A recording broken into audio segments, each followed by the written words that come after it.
A quantum particle is subject to the potential V of x is equal to 0 when x lies between minus a by 2 to plus a by 2.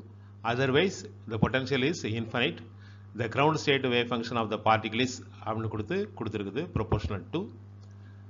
So, இந்த இடத்துலலாம் potential infinite. When x lies between minus a by 2 plus a by 2, it is 0. So, boundary condition இந்த இடத்துலையும் wave function vanish ஆகணும். So, at x is equal to a by 2, the function should be 0.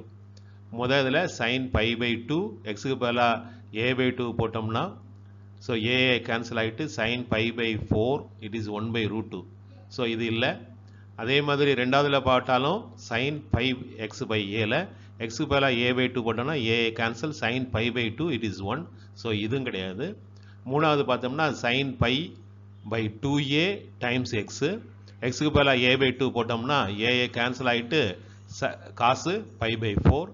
இது 1 by root 2. So, இது கிடையாது. So, fourth term வந்து cos pi by a x.